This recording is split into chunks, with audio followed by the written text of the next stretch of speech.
I guess the state's perspective on this case is, obviously I can't force Mr. Sally to accept any offer, but I want him to understand that my offer is dependent on that DOSA that he has been granted.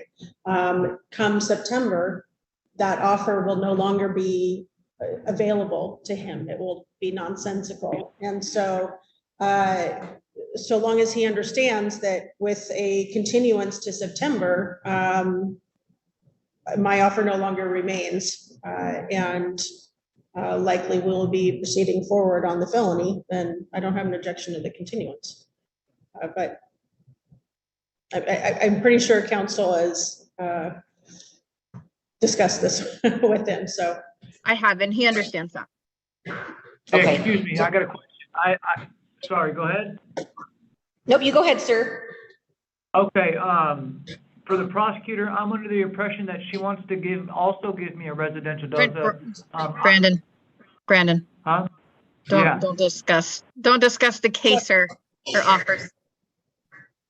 So the problem is that the court can't be involved in plea negotiations. And so if we need to step off, I'm certainly happy to, or have some kind of status hearing tomorrow. I'm happy to do that. But yes, my offer expires on basically the 13th because it's no longer an option. Do you all want me to see if we can zoom in tomorrow, like at 3 o'clock or something, and so it gives Ms. Colberg time to talk to Mr. Sally and to the state? Thank you. And Your Honor, I guess, and I'll talk a little bit more to the prosecutor. I know that the offer, she's stated it expires on the 13th. And so, and I plan to go see him in person. Again, it's not till Sunday, but I think, okay, if he ends up accepting, then maybe we can work something out. And I know the treatment facilities can make him available if need be. All right. So here's the deal. You guys let Ms. Kroll know if you need a hearing. Well, her and I are always checking our emails, even on the weekends, and actually prefer you all to let us know ahead of time. That way we can get the jump on reaching out to the different facilities if we need transport or electronic appearance. So just communicate with Ms. Kroll and we'll make whatever needs to happen in Mr. Sally's case. In the meantime, I'll just that we have it on the books. You want me to put it on the 21st or September 6th or 20th? 6th or the 20th is fine. Okay, September 6th or 20th. Let's do the 6th. Yes, let's do the 6th. Okay.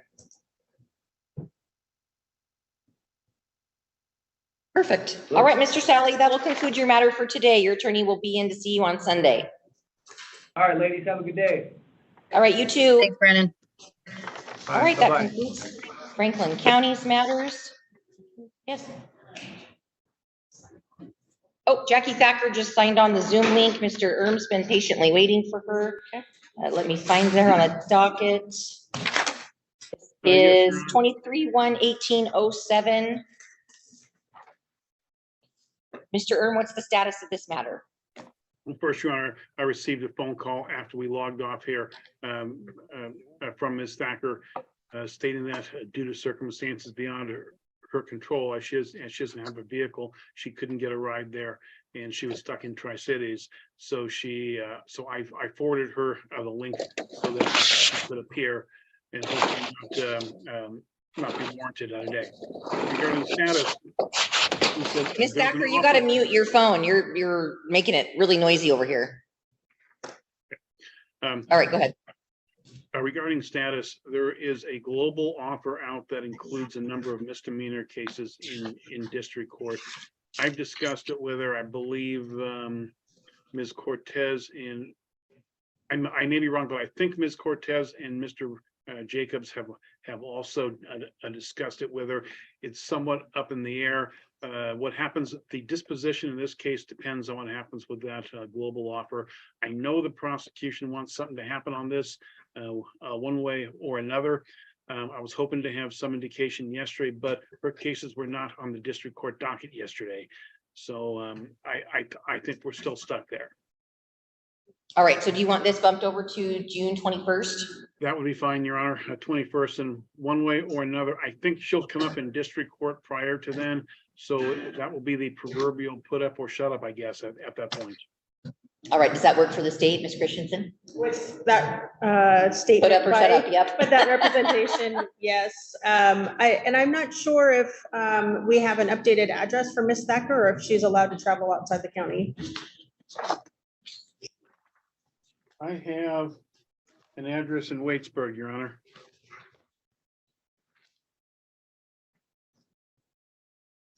I have a feeling we'll need to. I have in their bond order, travels restricted to Walla Walla, Columbia counties and Tri-Cities to see her child. And I have 451 Powell Street in Waitsburg. So can we inquire if the Waitsburg address remains her? Is that your address, Ms. Thacker? Yes, but I am currently in the process of changing, figuring out a different location. Okay, well, make sure you keep Mr. Advised so that he can advise the court and Ms. Christensen. Yes, as soon as Awesome. you hear Ms. Thacker, let me know because I will need to notify the court and state. So please let me know Correct. as soon as you know. All right, that'll conclude Ms. Thacker's matter today. Thank you all. Thank you, Thank Your Honor. you. Have a good day. Yep, thank you.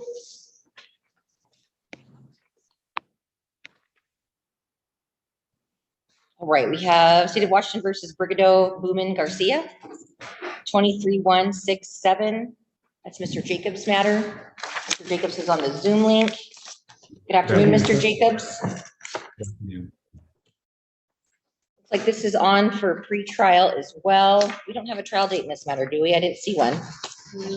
No, that's correct. We would be on a trial setting. I would ask that we continue the matter out into July 12th.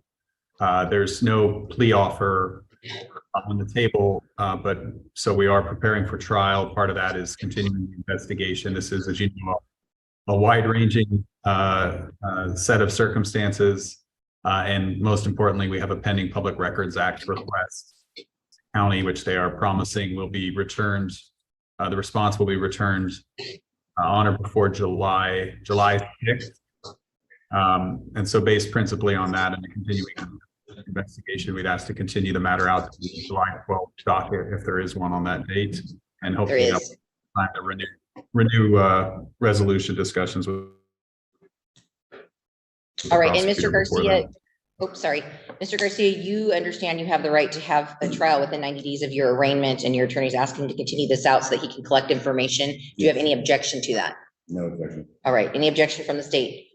No, I'll just ask to speak with Mr. Jacobs sometime before the end of the week. Before what? The end of the week. Oh, okay, Thank you. perfect. All right, Mr. Garcia, we'll see you back on, what'd you say, July 12th? July 12th, yes. Thank you. You're on. And your other matter you have, Mr. Jacobs, is Efron Zuno Sanchez, 22-13407 and 22-11307.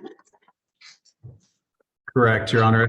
This is the alleged victim's motion to rescind the no contact order for both matter in which I represented Mr. Zuno Sanchez and the matter in which Ms. Bolton represented Mr. Zuno Sanchez. I believe Bolton doesn't plan to appear today. I'm happy to represent him on both. All right, and it looks like we have, I'm gonna probably butcher this, my apologies. Yesenia De Leon. She's present in court. She's in a wheelchair, so she's having to sit back from the mic. Do you want to give her one of those, maybe? And she has indicated through her motion that Mr. You go by Zuno? Yeah. Okay. Mr. Zuno Sanchez has completed treatment, is staying sober, has his own place. She's having some difficult health problems and she needs his help, along with, they have a small child together and she'd like the no contact restraints to be lifted. Does the state have a position on this?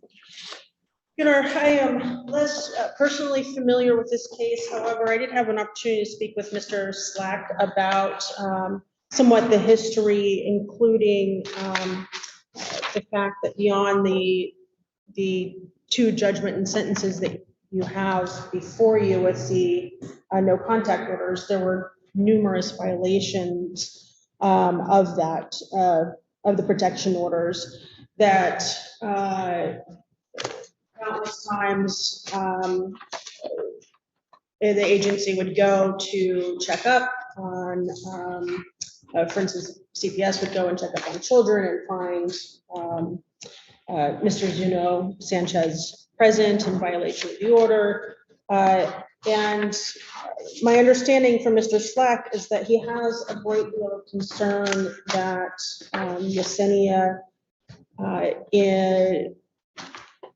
who I certainly understand has needs that she needs taken care of, is at the same time particularly vulnerable to Efren's manipulations.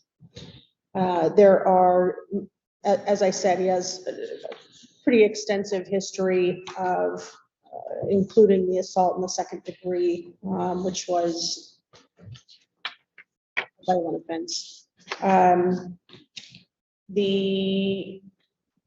I'm not certain that she has gone to do a safety plan or anything like that at the Y. I would certainly hope that at least that had been done. I understand that he's now completed treatment, and that's certainly something that the court would look to. But it sounds like for the most part, there's just been this concern that throughout the pendency of these cases, there's been constant violations of the no contact order to her detriment, and that she doesn't call it in herself, that she, so there, it remains that concern that should there be another attack, that she will remain in this vulnerable position. Obviously, I can't say what else the court would look for to change the status at this point. We have her statement that he's completed treatment. I don't know if he's still on DOC supervision, but I don't have an input from DOC, and I don't know from them if he's actually completed treatment or what that treatment entailed, how much longer he has to go. Perhaps he's got some records with him. He has proof. Okay. My certificate of completion right here.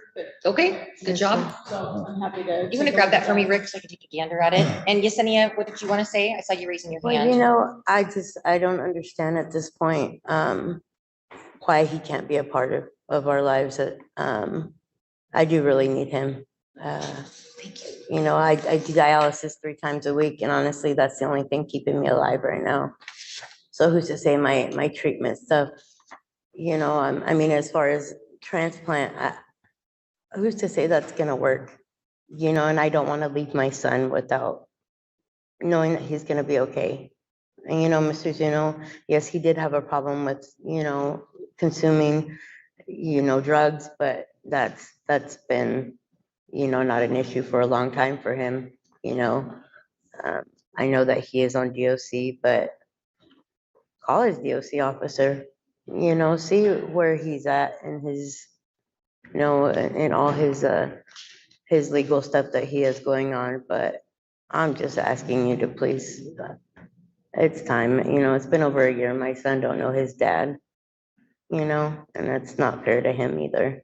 Well, and I guess my thought is in this one case file 22-11307, that was an assault 3 on a cop and an assault 4 on you, I believe.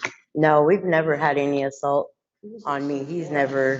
We've never had any issues like that. I mean, this was between him and my mom originally.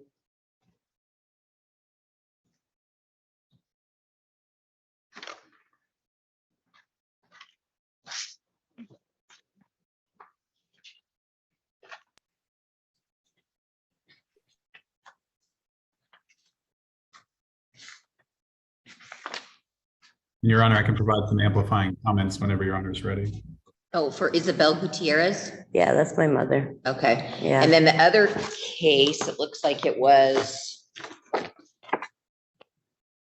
violations of the no contact order. 2 counts of those. Mr. Jacobs, go ahead. Thank you, Your Honor. I just want to amplify some of what Ms. De Leon has said here and further contextualize this motion to rescind. Mr. Zuna Sanchez has fully abided by the terms of his no contact order under the matter in which I represented him. So that full compliance is responsibility and credibility. The underlying allegation, and as well, he's represented here and proven that he's completed treatment. He appears and speaks as a first change person. The underlying allegations, were nonviolent with respect to Ms. De Leon, and I have spoken with her myself, and comfortable with the fact that she should fear of Mr. Zuna Sanchez. And as she mentioned, she was just sort of collaterally included in no contact orders because she was previously living with her mother, with whom Mr. Zuna Sanchez had friction. That's no longer the case. All three parties live in separate locations. And so there's no need for that no contact order to Sandoval's concerns. Ms. De Leon has very serious health problems. I don't, that's her information to share. But I will say, it seems to me that she's making long-term plans as best she can, given her diagnosis, given very serious health concerns and the implications of needing transplant. And Mr. Zuna Sanchez is here to step up and to reunify with his child and to rely on the help that she We might need you to turn your camera off so that you have better bandwidth. It's cutting out. I'm sorry, can you hear me now, Your Honor? Yep. Well, I'll save everyone some time. I'm going to give you what you've requested, ma'am, and terminate the no contact order. I rarely have someone come to me and say, look at all that I've done and stayed out of trouble. I completed treatment. Now can I lift it? Usually it's like the minute the case is over, they want it lifted when they haven't done anything to remedy the problem, and you have. So good on you. Thank you. Thank you.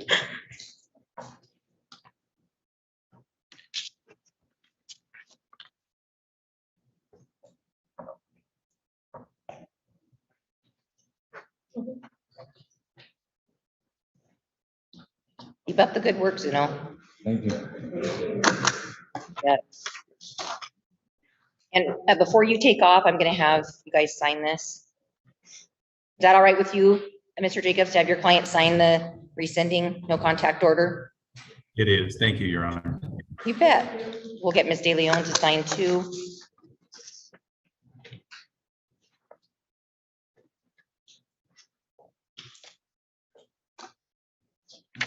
Ms. De Leon, I wish you the best of luck. Hopefully you can get the transplant you need. That's very scary. I'm very sorry. Oh yeah, and you got a little one. Just take care of yourself. I'll say a little prayer for you. You bet. Mr. Sanchez, you keep up the good work. Thank you very much, Your Honor. You're welcome.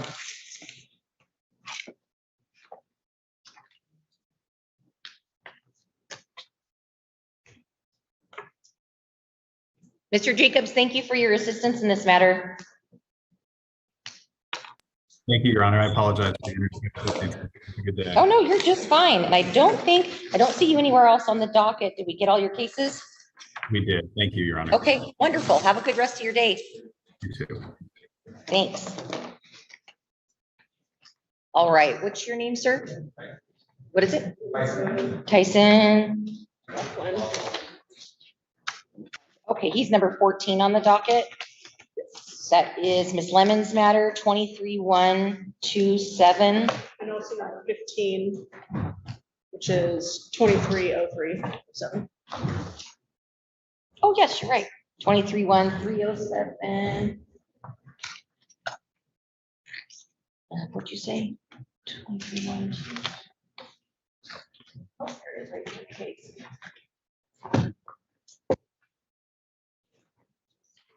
What's going on?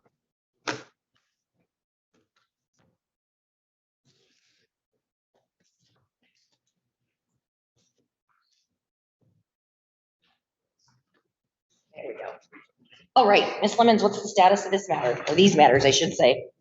Your Honor, this is a co-defendant to the Osborne case. We are essentially at this point not prepared to set for trial on this matter. If our request is to continue out to July 12th for potential trial setting a resolution. All right, and you understand, as I explained to your co-defendant and defendants involved in this case, you have the right to have a trial within 90 days of your arraignment. And we've had some continuances while your attorneys worked on this complicated case. She's now asking we continue it out, so that period of time will be told for speedy trial until July 12th if we set at that time. You're okay with that? Yeah. Okay. Any objection from the state? No, was it the 12th or the 21st? 12th. No objection. Right? Yes. Yep. Okay. All right, we'll see you back on the 12th. Thank you. Sir, what's your name, ma'am? One of you guys? Waldo? Okay, let me find you. 22-1-2207. Your file.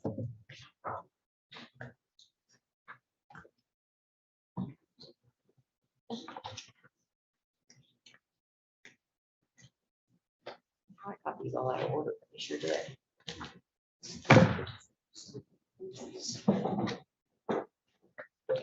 All right, and this is on with Ms. Lemons, omnibus and trial setting. Is that how you wish to proceed, Ms. Lemons?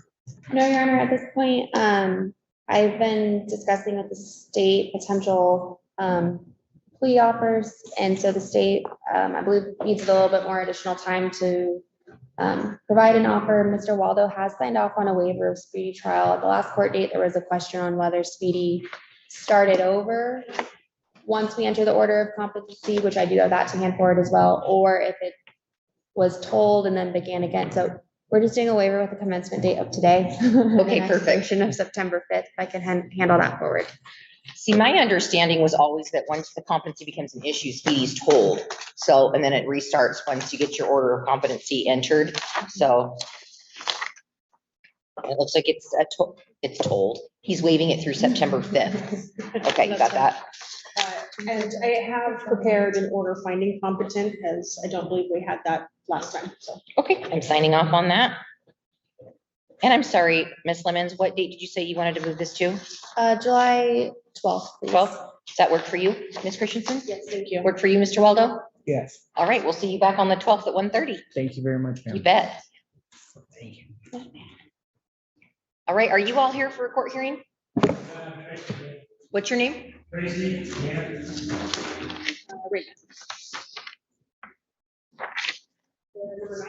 Perfect. All right, we'll call 23-1-3107, State of Washington versus Tracy Gant Jr. This is on for arraignment. We have Ms. Lemons present here in court. Yes, Your Honor, Mr. Gant will be entering a not guilty plea to both charges. There's no objection to using today's date for speedy trial purposes. I do have a new order of release for the court. Mr. Gant would like to update his address. Previously, he was not allowed back at the date and address, which was 1227 South 4th Street. 1227 South 4th Street, due to the alleged victim living there. It's his mother's property. The alleged victim has since been, she's not necessarily removed, but she's no longer living at that property. So Mr. Gant would like to make that his residence. He is working in Dayton. His residence up until now has been in Walla Walla, so he's been commuting for work. So we would just ask the court to allow him to update his address to the 1227 Dayton address, 1227 South 4th. All right, and so you're charged the 2-count information, assault in the second degree, domestic violence, that is a Class B felony, the maximum penalty, which is 10 years incarceration, a fine of $20,000. Count 2, you're charged with interfering with domestic violence, reporting domestic violence, that is a misdemeanor, the maximum penalty, which is, or excuse me, gross misdemeanor, and the maximum penalty, which is 364 days incarceration and a $5,000 fine. Not that you agree with, but do you understand the charges against you? Yes. Okay, so we'll enter your not guilty pleas at this time. And we'll update any objection to the updated address.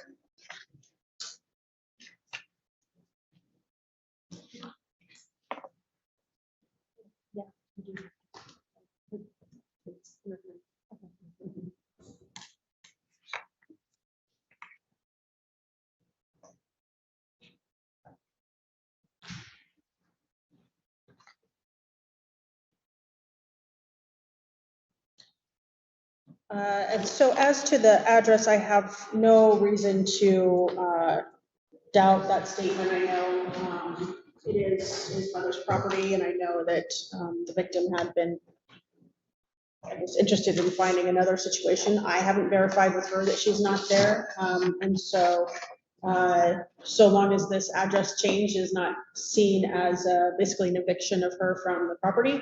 Absolutely. If she's there, then the no contact order basically takes precedence over the address. So what's your name, ma'am? Okay, can you raise your right hand? Do you solemnly swear the testimony you're about to give will be the truth, the whole truth, and nothing but the truth, so help you God? Yes. Okay, is she gone? Yes, I have 2 years restraining order. Oh, okay.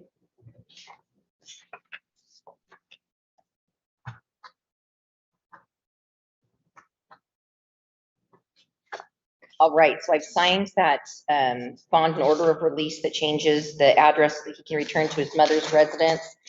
We've gotten him arraigned.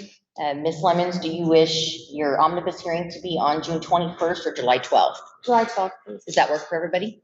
Does that work for you, sir? All right. We'll see you back on July 12th then at 1:30, sir. Thank you. You bet. That's everybody that's on On the docket. the What are you here for, sir? He's a visitor, Your Honor. Oh, okay, you're not on the docket. Okay, wonderful. All right, so that means we'll call State of Washington versus Jason Harris Walters, 23-13407. That's on for arraignment. He's not present in court. That's correct, Your Honor. I've been in contact with Mr. Walters. He was unable to make it to court today. He had a different non-criminal court proceeding today that he couldn't miss. So I would just ask to continue the arraignment to the 21st.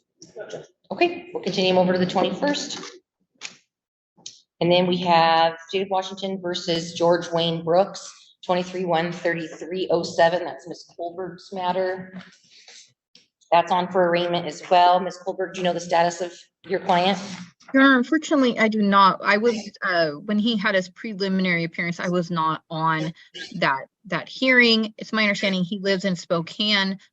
Nice guy, from what I've been told. And so I'm not too sure what the status is. I haven't received a call personally. I know I haven't spoken to him, and I don't know if my office staff has. I would just ask if we can set this out 2 weeks. I will not be in 2 weeks, but I can log on and appear for him virtually. And I know Ms. Lemons can also cover for me that week. Okay, she's nodding yes. Ms. Christensen. I am trying to take a look just to make sure there's not anything new on his history, if I can have just a moment. Absolutely. Thank you. Looks like he was OR'd or PR'd on May 30th. He was. Sorry about that. Big old yawn. Given that he's out of county, though, we would not necessarily know if there was anything new that came up. So. I know.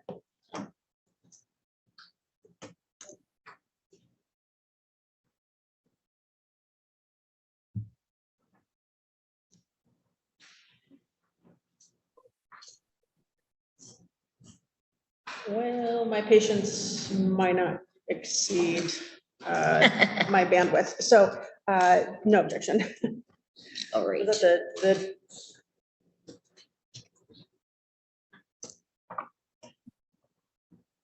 The 21st, I believe. Okay. And Your Honor, I think I have an address for him. I will send him a letter advising him to be in court. Okay, perfect. Yeah, I looked him up on Odyssey and I'm not seeing, there's a lot of George Brookses, but I don't see anything recent right now. I mean, obviously other than this case. All right, so we'll push him over to the 21st and let you get a hold of him to get him either, well, he needs to be here, obviously, if we're doing arraignment. All right. Next, we will call State of Washington versus Rachel Ramirez, 21-207. That's on a dismissal hearing on or resolution from stay. That's Ms. Cortez or Ms. Lemons. And I'm not sure if the state prepares the orders for dismissal. That was my assumption, but if not. Yes, and I should have, and I'm seeing this and I failed to note it. In fact, I have 0 notes on it. My apologies. Yeah, so if you guys just want to supplement the record with an order, I can sign off on it. Thank you. I take it this was an SOSP. Okay. I haven't looked into it in the least. Sorry. Okay, no worries.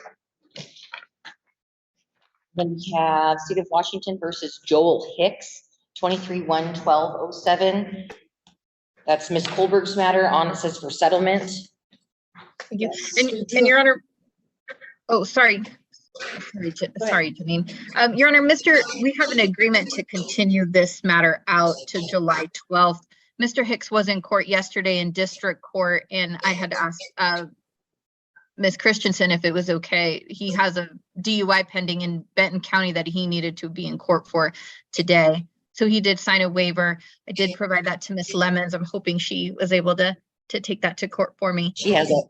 Thank you. Your Honor. And our intent on July 12th, Your Honor, is to enter a change of plea. Okay, perfect. All right, any objection, Ms. Christensen? No, I've signed off on that order. Thank you. Perfect.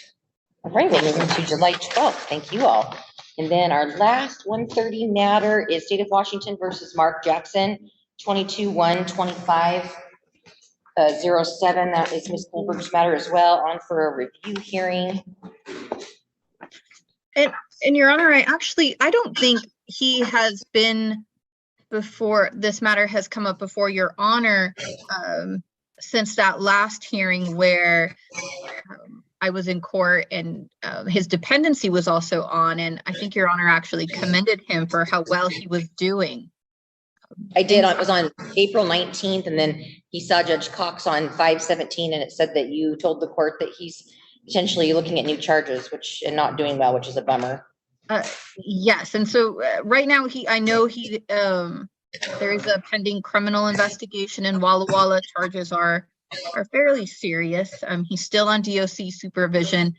Treatment during that little bit of time was on hold just because it was unsure whether he could be around children. It's my understanding he has resumed DVMRT. He actually has a class today at 3:30. I did confirm that. And he is supposed to resume treatment with Serenity Point tomorrow.